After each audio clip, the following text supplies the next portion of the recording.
Намыста құрметті ұстаздар, құрметті әріптестер, мен номер Шымкент қаласы номер 17 мектеп Левов атындағы мектеп дене шынықтыру пәнінің мұғалімімін.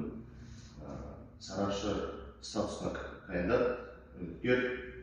Соған байланысты мен әдістемелік, яғни құрал, авторлық бағдарлама жасадым. Соны сізге әзір, соны сіздерге таныстырып кетейін деген. Менің авторлық бағдарлама оқушылардың қозғалыс белсенділігін арттыруда ой әдістерін қолдану дейді. Яғни айта кететін болсақ, аннотациясында кіріспесінде қазіргі заманғы білім беруде оқушылардың қозғалыс белсенділігін арттыру маңызды міндеттердің бірі болып табылады. Яғни ойын әдістері бұл балалардың танымдық, әлеуметтік және дене дамуына ықпал ететін тиімді педагогикалық құрал.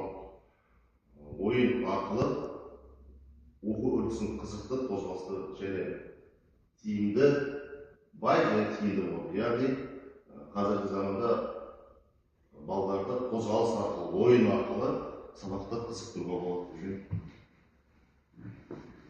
тұжырым. Ойын әдістерінің маңызы және мақсаты. Ойын балалардың табиғи қызығушылығын оятады, қозғалыс белсенділігін арттыру арқылы оқушылардың денсаулығын нығайтады, топтық ойындар әлеуметтік дағдыларды дамытады. Осы ойын арқылы, қозғалыс арқылы, топтық ойын арқылы балаларды сабақта қызығушылығын арттыруға септігін тигізеді. Яғни қолданылатын әдістер, яғни 3 әдіс бар: дидактикалық ойындар, рөлдік ойындар және спорттық ойындар. Дене тәрбиесі сабақтарын қарқындылықты арттырады. Яғни дидактикалық ойындар пәндері игеру қозғалыспен қатар ойын элементтерін қосу. Рөлдік ойындарға жасайтын болсақ, тақырыпты тереңірек түсіну үшін қимыл қозғалыс пен шығармашылық біріктіру. Спорттық ойындар дене тәрбиесінің сабақтарында қарқындылықты арттырады. Яғни тиімділігі жағынан келсек, тиімділігі оқушылардың сабаққа қатысуын арттырады, қызығушылығын арттырады, логикалық ойларын дамытады, стресс, шаршау деген нәрсе ол үшін кемейеді, азаяды. Сондықтан да әр бала ойын арқылы, қозғалыс арқылы сабақты жүргізу керек, ойнау керек. Сол кезде балалардың, жалпы жасөспірімдердің,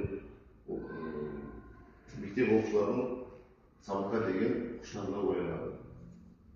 Қорыта келсек, ойын әдістері оқу үрдісін динамикалық, қызықты және нәтижелі етудің қуатты құралы.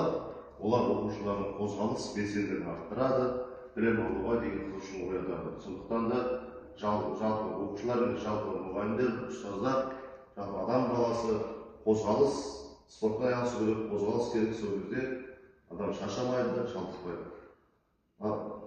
Назар тыңдағаныңызға рахмет. Осымен менің авторлық бағдарламам тамамдады. Рахмет.